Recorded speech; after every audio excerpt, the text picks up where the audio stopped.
Muy buenas noches, señores, bienvenidos. Bendito Señor, te damos gracias porque permites en tu misericordia y en tu soberanía que lleguemos a este momento del día en el cual podemos regocijarnos con la lectura de tu palabra. Que la enseñanza del día de hoy sea clara para nosotros, para que podamos cumplir tu voluntad, pero sobre todo para que sigamos aprendiendo en santidad. Gracias, Señor. Bendito seas por siempre y para siempre. Amén. Muy buenas noches, señores. Bienvenidos, pues ya estamos de nueva cuenta aquí y yo, como siempre, perdiendo todas mis cosas, ya las encontré, las tenía en mi regazo. Pero bueno, vamos a ver qué dice nuestro hermano Raimundo el día de hoy acerca del versículo que fue del Evangelio de Mateo, capítulo 25, versículo 40, y que escrito está. Y respondiendo el rey les dirá, de cierto les digo que en cuanto lo hiciste a uno de estos mis hermanos más pequeños, a mí me lo hicieron. Así nos aclara Dios cómo nos acercamos al prójimo, porque toda conducta dirigida a los que nos rodean nos permite manifestar la naturaleza de Dios que habita en todos, porque todo viene de Él y todo regresará a Él, y por la gracia que nos ha dado podemos con toda diligencia vivir lo que escrito está, que hizo sobreabundar para con nosotros en toda sabiduría e inteligencia, dándonos a conocer el misterio de su voluntad según su beneplácito, el cual se había propuesto en sí mismo, de reunir todas las cosas en Cristo en la dispensación del cumplimiento de los tiempos, así las que están en los cielos como las que están en la tierra. Efesios 1, 8, 10. Así que nos toca practicar la inteligencia con todos los que nos rodean. Aleluya. Y la inteligencia espiritual, porque por ahí hay un versículo que dice, que habla de la inteligencia espiritual. O sea, no solamente es la sabiduría de lo alto, sino también la inteligencia espiritual que nos da el Señor. Ya llegaremos a ese versículo, está en las cartas de Pablo. Vamos a continuar con la lectura del libro segundo de Reyes, y en esta ocasión iniciamos con el capítulo 10, y el Señor dice así: Jehú extermina la casa de Acab. Tenía Acab en Samaria 70 hijos, y Jehú escribió cartas y les envió a Samaria, a los principales de Jezreel, a los ancianos y a los ayos de de Acab, diciendo: inmediatamente que lleguen estas cartas a ustedes, los que tienen a los hijos de su señor, y los que tienen carros y gente de a caballo, la ciudad fortificada y las armas, escojan al mejor y al más recto de los hijos de su señor, y pónganlo en el trono de su padre, y peleen por la casa de su señor. Pero ellos tuvieron gran temor y dijeron: he aquí 2 reyes no pudieron resistirle, ¿cómo le resistiremos nosotros? Y el mayordomo, el gobernador de la ciudad, los ancianos y los ayos enviaron a decir a Jehú: siervos tuyos somos y haremos todo lo que nos mandes, no elegiremos por rey a ninguno, haz lo que bien te parezca. Él entonces les escribió la segunda vez diciendo: si son míos y quieren obedecerme, tomen las cabezas de los hijos varones de su señor y vengan a mí mañana a esta hora a Jezreel.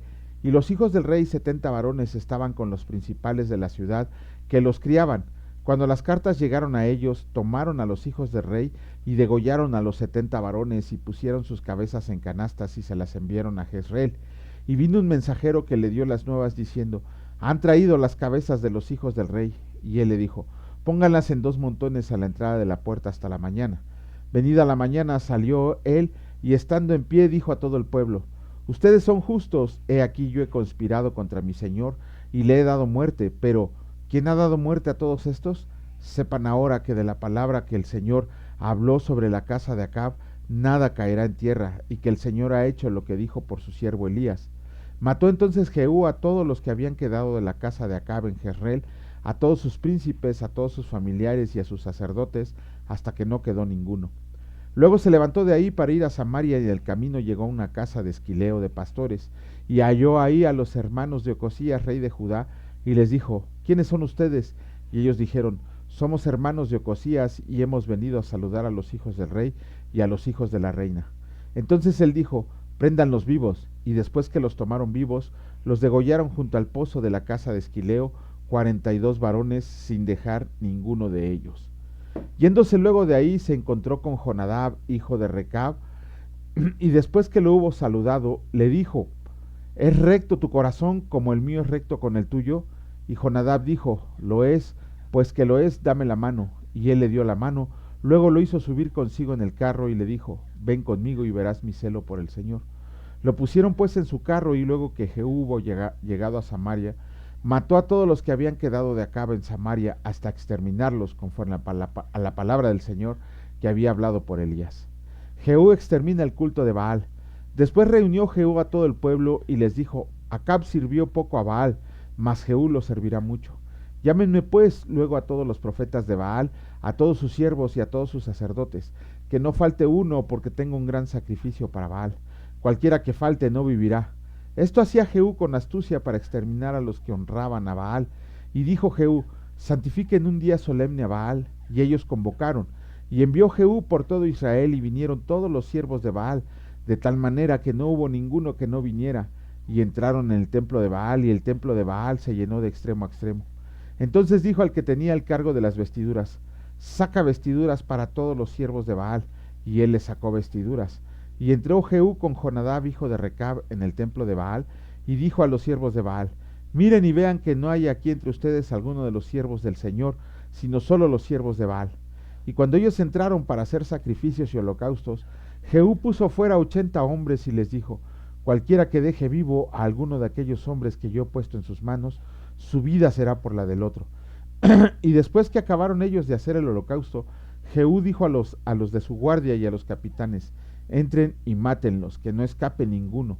Y los mataron a espada y los dejaron tendidos los de la guardia y los capitanes, y fueron hasta el lugar santo del templo de Baal, y sacaron las estatuas del templo de Baal y las quemaron, y quebraron la estatua de Baal y derribaron el templo de Baal y lo convirtieron en letrinas hasta hoy. Así exterminó Jehú a Baal de Israel. Con todo eso, Jehú no se apartó de los pecados de Jeroboam, hijo de Nabat, que hizo pecar a Israel, y dejó en pie los becerros de oro que estaban en Betel y en Dan. Y el Señor dijo a Jehú: Por cuanto has hecho bien ejecutando lo recto delante de mis ojos, e hiciste a la casa de Acab conforme a todo lo que estaba en mi corazón, tus hijos se sentarán sobre el trono de Israel hasta la 4ª generación. Mas Jehú no cuidó de andar en la ley del Señor Dios de Israel con todo su corazón, ni se apartó de los pecados de Jeroboam, que había hecho pecar a Israel. En aquellos días comenzó el Señor a cercenar el territorio de Israel, y los derrotó a Hazael por todas las fronteras, desde el Jordán al nacimiento del sol, toda la tierra de Galaad, de Gad, de Rubén y de Manasés, desde Aroer, que está junto al arroyo de Arnón, hasta Galaad y Basán. Los demás hechos de Jehú y todo lo que hizo y toda su valentía, ¿no está escrito en el libro de las crónicas de los reyes de Israel? Y durmió Jehú con sus padres y los sepultaron en Samaria, y reinó en lugar Joacás su hijo. El tiempo que reinó Jehú sobre Israel en Samaria fue de 28 años. Capítulo 11 del libro segundo de Reyes, escrito está: Atalía usurpa el trono. Cuando Atalía, madre de Ocosías, vio que su hijo era muerto, se levantó y destruyó toda la descendencia real, pero Josaba, hijo del rey Joram, hermana de Ocosías, tomó a Joás, hijo de Ocosías, y lo sacó furtivamente de entre los hijos del rey, a quienes estaban matando, y lo ocultó de Atalía a él y a su ama en la cámara de dormir, y de esta forma no lo mataron. Y estuvo con ella escondido en la casa del Señor 6 años, y Atalía fue reina sobre el país.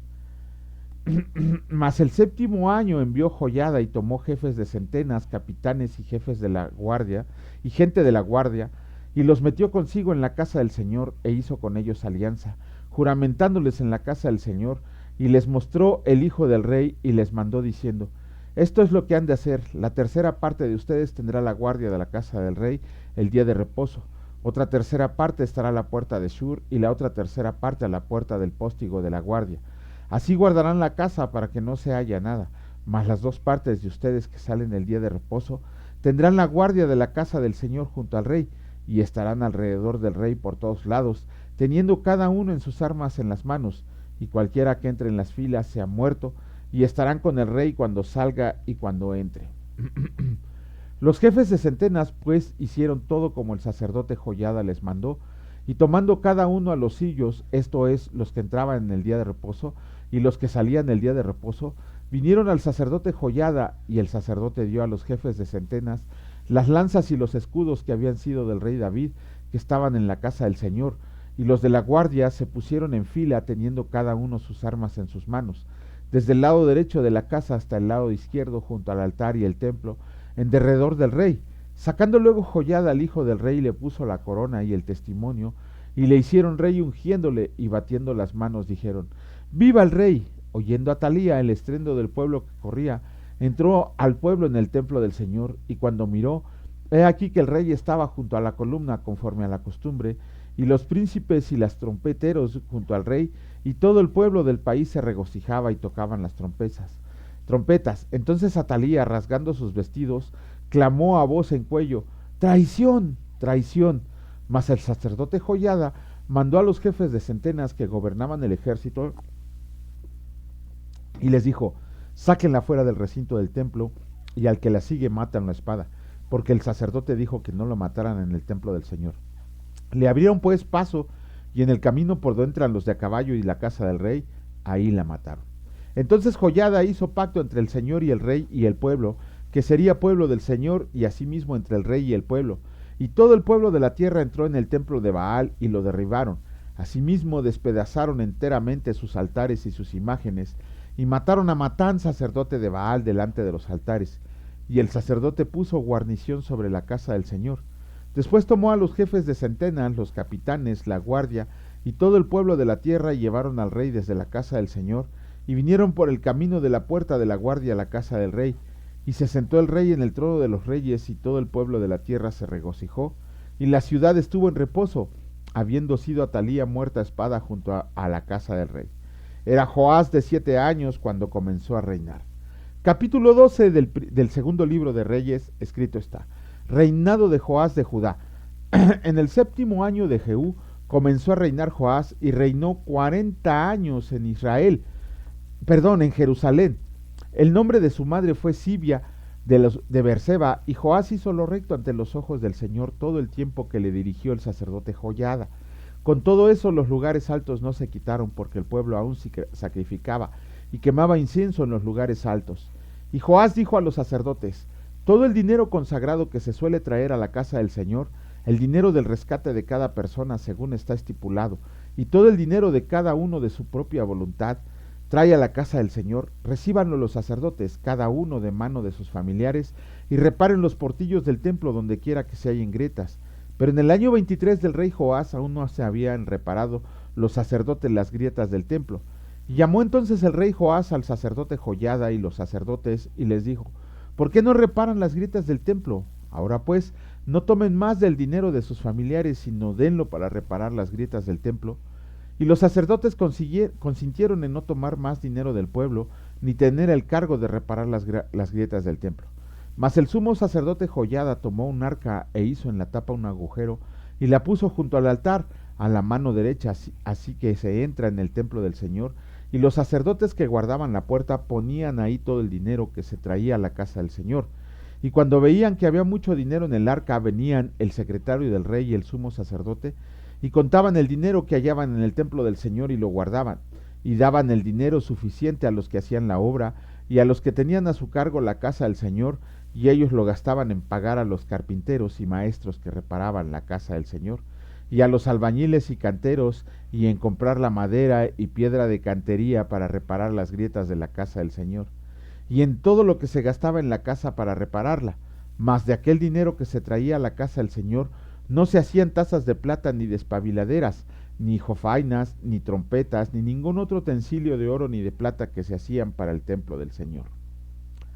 Porque lo daban a los que hacían la obra, y con él reparaban la casa del Señor, y no se tomaba en cuenta a los hombres en cuyas manos el dinero era entregado, para que ellos lo dieran a los que hacían la obra. Ay, me perdí. Porque lo hacían ellos fielmente. El dinero por el pecado y el dinero por la culpa no se llevaba a la casa del Señor, porque era de los sacerdotes. Entonces subió Hazael, rey de Siria, y peleó contra Gat, y la tomó, y se propuso Hazael subir contra Jerusalén, por lo cual tomó Joás, rey de Judá, todas las ofrendas que habían dedicado a Josafat y Joram y Ocosías, a sus padres, reyes de Judá, y las que habían dedicado, y todo el oro que se halló en los tesoros de la casa del Señor y en la casa del rey, y lo envió a Hazael, rey de Siria, y él se retiró de Jerusalén. Los demás hechos de Joás y todo lo que hizo no está escrito en el libro de las crónicas de los reyes de Judá. Y se levantaron sus siervos y conspiraron en conspiración, y mataron a Joás en la casa de Miló cuando descendía a Silá, pues Josacar, hijo de Simeat, y Josadab, hijo de Somer, sus siervos, le hirieron y murió, y lo sepultaron con sus padres en la ciudad de David, y reinó en lugar Amasías, su hijo. Bueno, con eso terminamos la lectura de los capítulos del día de hoy del segundo libro de Reyes. Y vemos aquí el surgimiento de un rey llamado, ay, se me olvidó el nombre del rey. Acá está, permítanme ustedes. No, ¿cómo fue posible que se me olvidara? No, este es Jehú, todavía están acá con Jehú. Se me olvidó Atalía. ¿Dónde está? Aquí está. Pero, Joás, híjole, miren, eh, vamos a leer muchas traiciones, muchas intrigas, muchos asesinatos que hay aquí en esta. De hecho, los libros de Samuel, Reyes, Crónicas se llaman históricos junto con los de Esdras y Nehemías, porque es la reconstrucción, es el periodo de Reyes, la caída, la expatriación o la dispensación, como le llaman, y el regreso a la tierra prometida. To- por eso se llaman históricos, porque narra la historia. Y en el libro de Reyes, en los dos libros de Reyes se mencionan tanto los reyes de Judá como de Israel. El reino estaba dividido, recuerden, a consecuencia de Roboam. Y en el libro de Crónicas solamente vamos a leer a los reyes de Judá. Pero aquí estamos viendo el surgimiento de Joás, que hubo un sacerdote llamado Joyada que lo escondió en el templo hasta que consideró que era correcto presentarlo como rey sobre Judá. Es, dice la palabra, y recuerden bien esto que dice la palabra, que Joás hizo bien todo el tiempo que Joyada estuvo con él.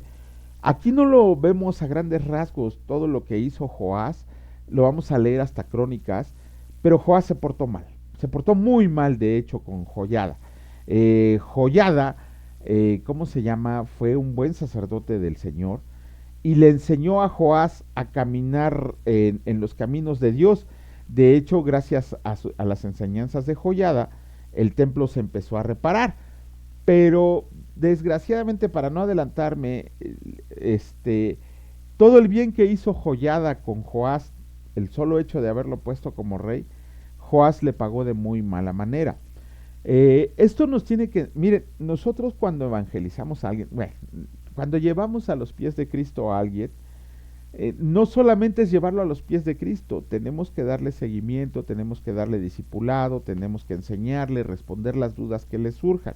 Y esa es una obligación que tenemos con las personas que llevamos a Cristo. Y, y debemos de cuidar su andar. De hecho, la palabra nos dice que debemos de ver cómo andan caminando. Por eso es esa supervisión, para tenerlos bien cuidaditos y que no se desvíen de a derecha ni a izquierda. Desgraciadamente, Joás, mientras estuvo Joyada vivo, hizo lo recto ante los ojos del Señor, pero nada más que Joyada falleció, empezó unas cosas terribles que les digo que vamos a leer en el libro de Crónicas, en los libros de Crónicas, como Joás, prácticamente Joyada y su hermana lo pusieron en el trono y él le pagó de muy mala manera. Por eso nosotros tenemos que supervisar a todos los discípulos que el Señor ha elegido. Esa es una responsabilidad grande.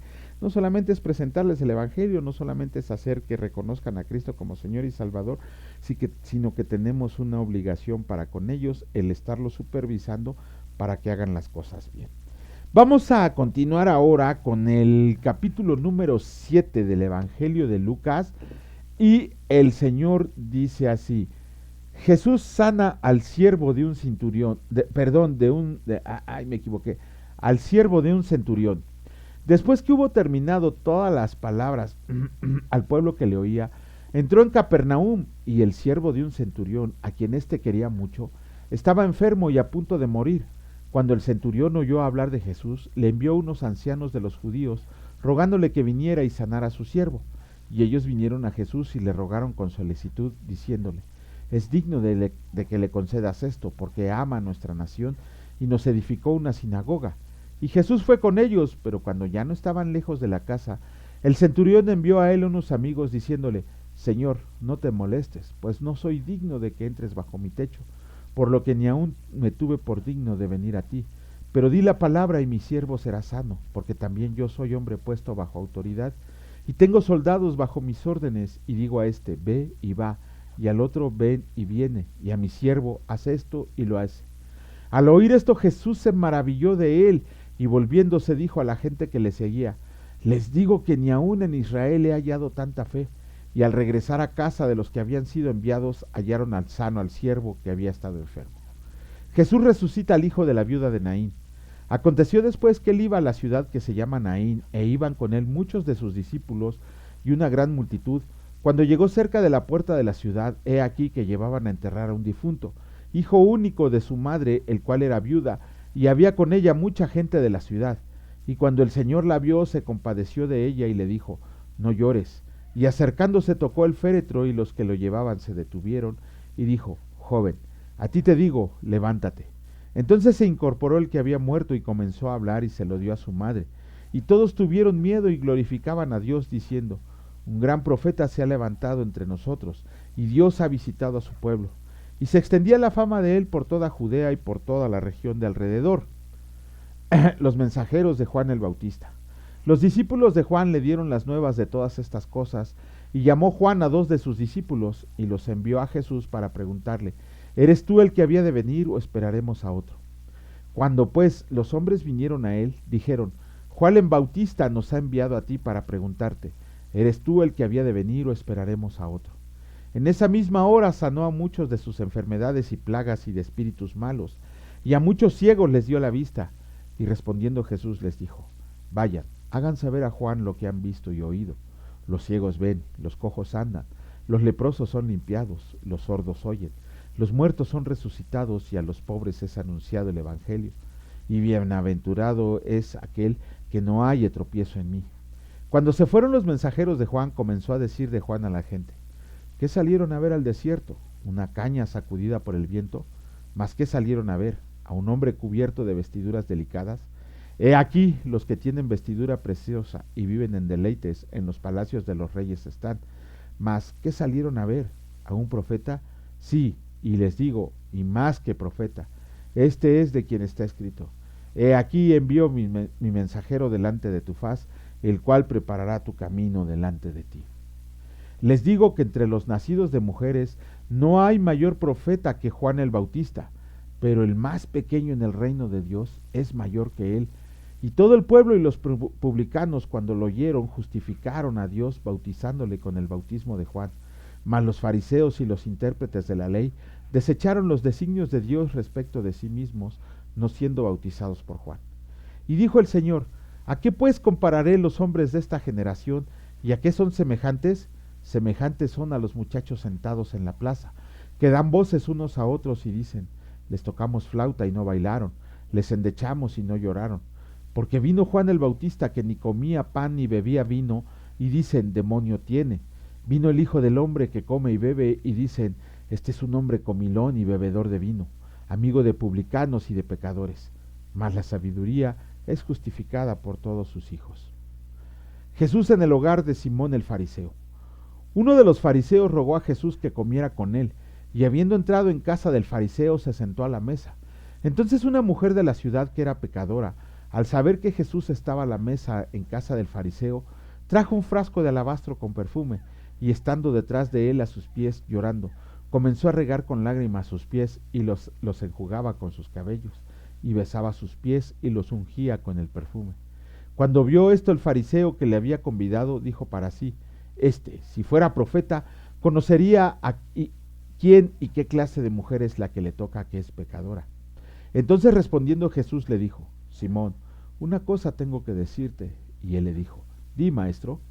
Un acreedor tenía 2 deudores, el uno le debía 500 denarios y el otro 50, y no teniendo ellos con qué pagar, perdonó a ambos.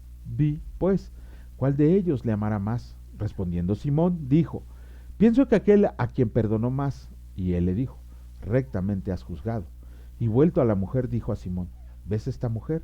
Entré en tu casa y no me diste agua para mis pies, mas ésta ha regado mis pies con lágrimas y los ha enjugado con sus cabellos. No me diste beso, mas ésta, desde que entré, no ha cesado de besar mis pies. No ungiste mi cabeza con aceite, mas ésta ha ungido con perfume mis pies. Por lo cual te digo que sus muchos pecados le son perdonados, porque amó mucho, mas aquel a quien se le perdona poco, poco ama. Y ella le dijo, tus pecados te son perdonados. Y los que estaban juntamente sentados a la mesa comenzaron a decir entre sí: ¿quién es este que también perdona pecados? Pero él dijo a la mujer: tu fe te ha salvado, ve en paz. El relato del centurión siempre me llamó mucho la atención. De hecho, no comprendí mucho tiempo, me tardé muchísimo en comprender el significado de por qué estaban haciendo esta narración y qué quería enseñarnos a nosotros. Hasta hace unos pocos años atrás, a una persona, un amigo muy querido mío, un amigo en realidad, uno de mis mejores amigos, si no es que el mejor, él no tiene estudios bíblicos, él no ha ido a cursos, él nada, pero es un hombre bien centradito en la palabra de Dios, gobierna bien su casa, asiste a la congregación, lee la palabra, comparte el evangelio. Ya quisiera yo tener la mitad de lo que él tiene de valor para andar compartiendo el evangelio. Y él me lo explicó. Después de mucho tiempo que yo buscaba explicaciones y que no encontraba una explicación satisfactoria, él en su manera sencilla, Dios lo utilizó para explicarme qué significaba esto del centurión. Lo sorprendente para mí es que solamente 2 veces Jesús se maravilló de la fe del centurión y de la incredulidad de su pueblo. Eh, es, Mandaron a llamar a Jesús porque el siervo de un centurión estaba enfermo. Primero que nada tenemos que ver la bondad y la misericordia que tenía el centurión, porque era romano. El hecho de ser centurión quiere decir que era romano. Y él, en esos tiempos, los esclavos, los siervos y las mujeres eran consideradas cosas, no eran consideradas seres humanos, eran considerados cosas, propiedad de sus amos. Sin embargo, la palabra dice que los ancianos testificaron que este centurión era bueno con el pueblo de Israel, al grado de haberles construido una sinagoga. Era un hombre que había depositado su fe en el Dios de Israel y por eso había mandado a construir una sinagoga, y eso había cambiado su corazón y su manera de ver. Sin embargo, le faltaba conocer al Rey de Reyes y Señor de Señores, nuestro Señor Jesucristo. Él había oído todas las proezas que había hecho nuestro Señor en todas las ciudades, y él sabía, ni siquiera tuvo duda, sabía que nuestro Señor Jesucristo podía sanar a su siervo. Lo curioso del caso es que no va él, manda a unas personas. ¿Por qué? Porque al igual que Pedro, él se consideró indigno de estar en la presencia del Señor por todos los pecados que cargaba. Aún así, nuestro Señor Jesucristo fue a tratar de verlo a su casa. Sin embargo, el centurión, agobiado por los pecados que sabía había cometido, le mandó decir al Señor Jesucristo que no era digno de que él entrara en su casa. Simple y sencillamente, y aquí viene lo importante, aquí viene el mensaje central. Le dijo a nuestro Señor Jesús: Señor, yo también soy hombre bajo autoridad y sé que si tú quieres decir la palabra, mi siervo se sanará en ese momento. Di la palabra y mi siervo quedará sano. Dice la palabra que Jesús se sorprendió por la fe del centurión, que inclusive se volteó a ver a la gente que venía atrás de él y les dijo: ni en Israel he hallado tanta fe. ¿Por qué? Porque el centurión estaba reconociendo el señorío, el poder y sobre todo la autoridad que Jesucristo tenía sobre todo. No solo sobre las enfermedades, sino que tenía autoridad sobre espíritus inmundos, sobre la tierra, sobre el universo, sobre cualquier hombre, sobre judíos, sobre gentiles. La autoridad del Señor Jesucristo era la máxima en todo, y el centurión lo vio por fe. El centurión sabía que nuestro Señor Jesucristo era la autoridad máxima, que Él tenía la autoridad para hacer lo que Él quisiera. ¿Eso en qué se traduce? En la soberanía de Dios. Ese es el mejor ejemplo que también tenemos de que nuestro Señor Jesucristo es Dios hecho carne. ¿Por qué? Por la autoridad que tiene sobre todas las cosas, y que nosotros también tenemos que reconocer. Nuestro Señor y Salvador tiene autoridad sobre la enfermedad, tiene autoridad sobre la salud, tiene autoridad sobre nuestros bienes, tiene autoridad sobre nuestras posesiones, tiene autoridad sobre nuestra familia, y Él va a hacer lo que mejor nos conviene a nosotros, inclusive cuando nosotros ni siquiera nos demos cuenta o no nos gusten las maneras de Jesús para hacer las cosas. Pero es algo que nosotros tendríamos que confesar, no solamente andar pregonando que es el Rey de Reyes, que es mi Salvador, que Él me libró. No, reconocer la autoridad de Jesucristo y sujetarnos a su autoridad. Eso es lo principal. El centurión se estaba sujetando a la autoridad de Jesucristo, sabiendo que Él daba la orden y todo se hacía hecho. También esto nos remite a Génesis 1:1, ¿no? En el principio Dios creó todas las cosas, así como las creó por medio de su palabra. Lo mismo aquí nuestro Señor Jesucristo, con la pura palabra hacía las cosas, ni siquiera tenía que estar presente, con la pura palabra hacía las cosas. Vamos a reconocer la autoridad de Jesucristo, no solamente andemos diciendo que, me salvó, me libró, me libertó. Ahora, tenemos que reconocer su autoridad sobre nuestra vida y someternos a su autoridad como amo y dueño nuestros. Bendito Señor y Dios Padre Todopoderoso, eres lo máximo, eres la mayor autoridad que pudiéramos tener, Señor, porque eres la más pura, la más buena y la más justa de las autoridades. Gracias, Señor, porque tú nos enseñas a reconocerte como Rey de Reyes y Señor de Señores, y por esos méritos que tú has hecho por nosotros, podemos sujetarnos a tu voluntad y caminar en santidad. Gracias, Señor, porque también por medio de la lectura nos enteramos de que lo que tú quieres para cada uno de nosotros y que podamos seguir adelante en este camino angosto al que hemos sido llamados.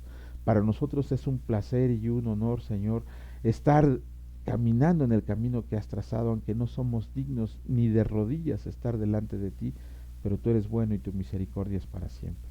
Gracias, Señor, por el honor de habernos elegido. Bendito seas siempre y para siempre. Amén. Que la gracia y la paz de nuestro Señor Jesucristo reine en sus corazones, en sus vidas y en sus hogares. Si Dios lo permite, nos vemos el día de mañana. Cuídense mucho. Hasta luego.